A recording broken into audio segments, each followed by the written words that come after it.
Mudun, mudun, ora sopan sampean.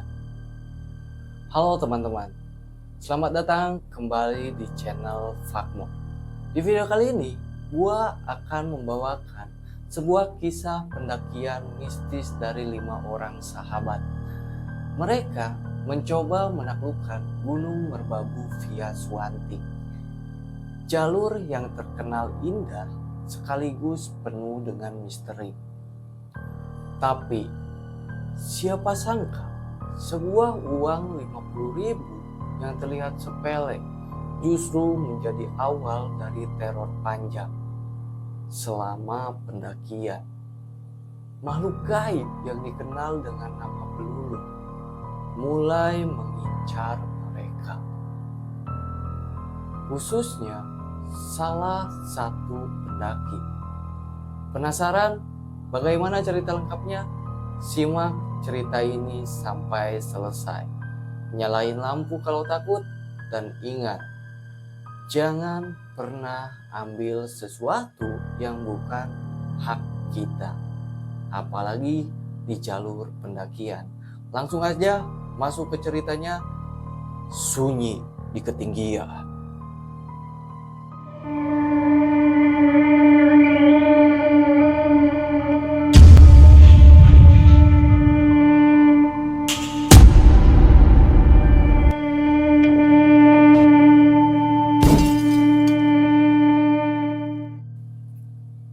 Hari itu sekitar jam 8 pagi.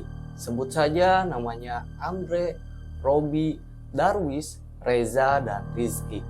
Berangkat menuju base camp Suwanting dengan menggunakan mobil pribadi.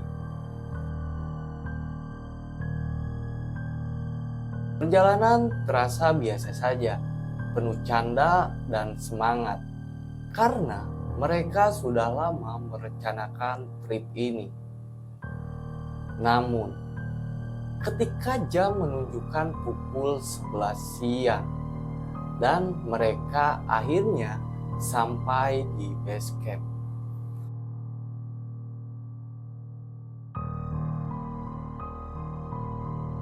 suasana terasa janggal.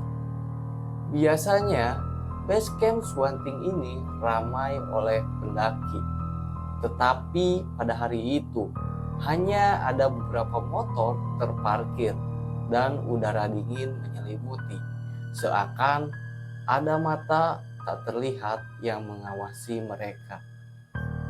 Saat mengecek perlengkapan, Robi baru sadar kalau ia lupa membawa air minum dari rumah. Mau gak mau, dan akhirnya si Robi ini ditemani oleh si Darwis pergi ke warung yang dekat dengan base camp.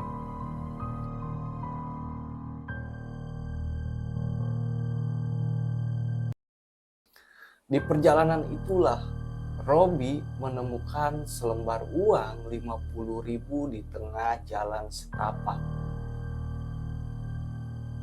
Dan si Darwis ini langsung menegurnya.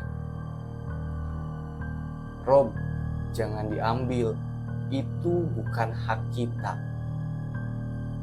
Tapi si Robi ini malah nyengir dan menjawab, daripada diambil orang lain, mendingan diambil gue aja, lumayan buat tambahan logistik kita. Dan disitulah Darwis hanya bisa menggelengkan kepala. Tapi hatinya sudah mulai tidak enak. Ia tahu uang itu bukan uang biasa. Saat mereka balik ke base camp, Andre ikut menegur si Robi. Rob, lu yakin aman? Jangan-jangan itu uang pesugihan. Dan si Robi malah ketawa. Ah, zaman sekarang masih percaya begituan. Di sanalah Andre hanya menghela nafas. Tetapi sebelum berangkat, ia sempat berkata, "Ingat ya, Kalau nanti ada apa-apa, tanggung sendiri. Gue gak ikut campur urusan ini. Kalimat itu ternyata jadi peringatan yang kelak terbukti benar. Singkat cerita, setelah sholat zuhur, mereka memulai trekking pendakian.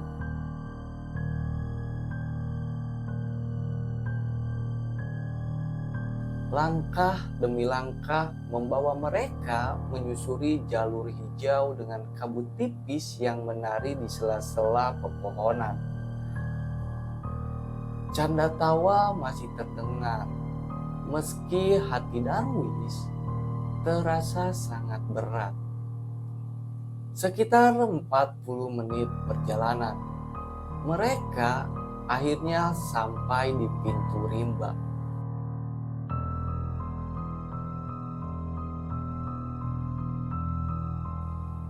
Tempat di mana hutan seakan menyambut dengan kegelapan dan hawa dingin yang menusuk ke dalam tubuh.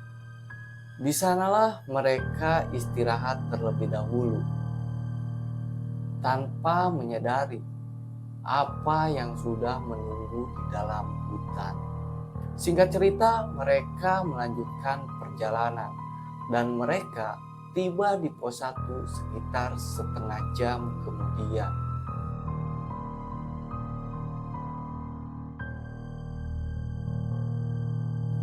Dan disinilah si Robi mulai mengeluh. Tas karirnya terasa sangat berat. Padahal dia hanya membawa perlengkapan pribadi, tidak membawa perlengkapan kelompok. Melihat hal itu, si Rizky merasa kasihan dan menawarkan untuk menukarkan tas tersebut. Namun, saat si Rizky ini menggendong tas itu, ia malah berkata, "Lah, ini enteng Rob, masa lu bilang berat?"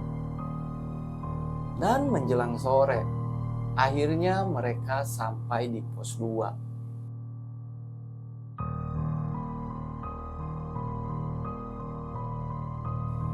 Dan di pos 2 ini, si Robi tiba-tiba merasa perutnya mual. Lalu perut si Robi ini dikasih minyak angin. Setelah dikasih minyak angin, justru malah muntah cairan hitam pekat. Reza mengira itu cuma kecapean, tapi Darwis tahu ini pertanda buruk. Ia menyuruh Reza untuk melihat muntahannya lebih dekat lagi. Dan benar saja, cairan itu kental, pekat, dan hitam seperti tinta. Dalam hati, Darwis bergumam, ini pasti gara-gara uang 50.000 itu. Dan di sanalah mereka istirahat sekitar 30 menit. Keadaan si Robi mulai membaik, meski wajahnya pucat dan kepalanya pusing. Tetapi si Darwis ini makin yakin ada sesuatu yang mengikuti Robi sejak dari pos 1. Dan disinilah Robi mulai kebingungan. Saat itu Darwis yang sejak tadi diam hanya menekuk pundak Robi 3 kali sambil berbisik, "Mudun, mudun, ora sopan sampean." Seketika suasana menjadi dingin. Reza yang penasaran bertanya ke Darwis, "Wis, ada apa sih?" Dan Darwis menjawab lirih, "Biasa, ada yang ikut sama dia." Mendengar perkataan itu, mereka langsung merinding. Tetapi perjalanan harus tetap dilanjutkan.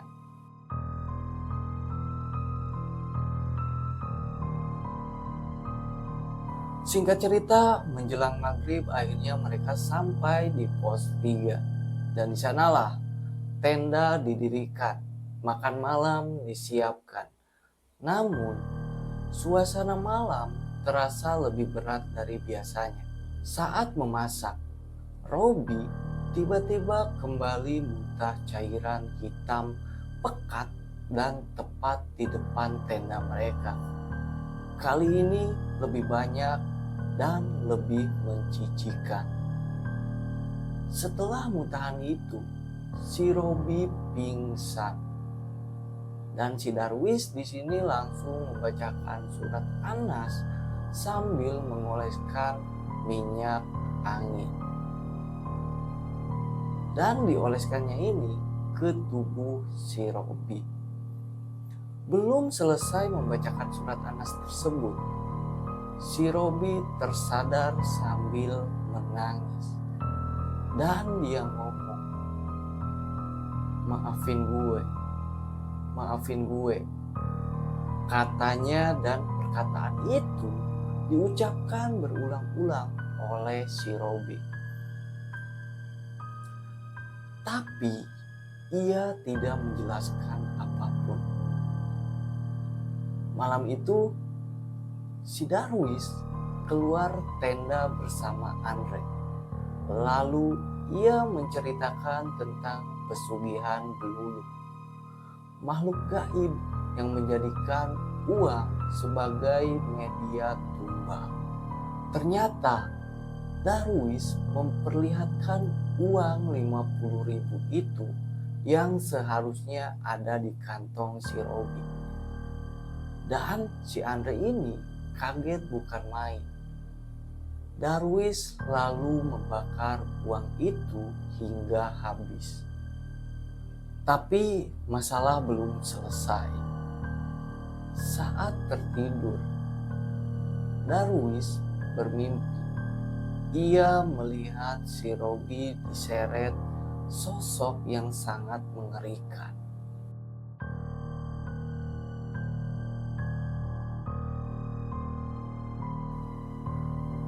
Mulutnya berada di dahi, matanya berada di bawah, dan tubuhnya besar seperti buto hijau. Dan makhluk itu berkata, "Dia tumbalku, jangan ganggu." Di sanalah Darwis panik, tapi ia ingat pesan orang tuanya. Ia mengambil tanah lalu menaburkannya ke mata makhluk itu. Dan seketika sosok itu menjerit dan melepaskan Robi, lalu menghilang ke kegelapan. Singkat cerita, Darwis pun terbangun dengan keadaan tubuh yang sangat basah. Dan ternyata si Andre ini menyiram si Darwis dengan air untuk membangunkan si Darwis. Dan di sanalah pada saat bangun, ia langsung mencari si Robi. Ternyata si Robi sudah keluar tenda dengan keadaan tampak sehat.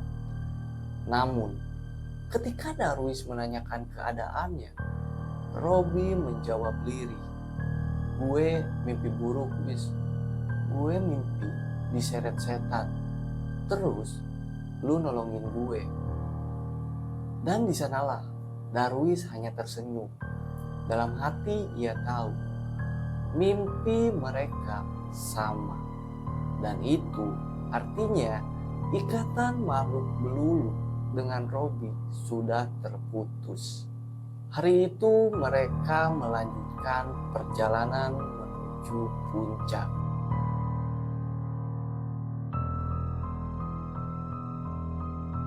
Tidak ada lagi gangguan, tidak ada lagi muntah hitam. Hanya jalur yang menanjak, hawa yang dingin, dan rasa lega. Singkat cerita, akhirnya mereka tiba di puncak Merbabu. Mereka mendokumentasikan momen, tertawa, dan sejenak lupa dengan kejadian yang menyeramkan semalam. Setelah puas, mereka akhirnya turun ke tempat camp. Dan di sana mereka makan terlebih dahulu lalu packing dan kembali ke base camp. Sekitar jam 4 sore, mereka tiba dengan selamat. Namun, satu hal yang tak pernah mereka lupakan, uang 50.000 itu yang hampir merenggut nyawa seorang temannya. Dan itulah kisah pendakian mistis di Gunung Merbabu via jalur Suwanting. Kejadian ini mengajarkan kita untuk selalu berhati-hati. Jangan pernah mengambil sesuatu yang bukan milik kita. Apalagi di jalur pendakian yang penuh dengan misteri. Kalau teman-teman pernah mengalami hal serupa, coba tulis pengalaman kalian di kolom komentar. Terima kasih buat kalian yang sudah menonton video ini. Semoga video ini dapat diambil pelajaran yang baik-baiknya dan dibuang yang buruk-buruknya. Terima kasih sudah menonton. Jangan lupa like, comment, subscribe, and share ke teman-teman kalian.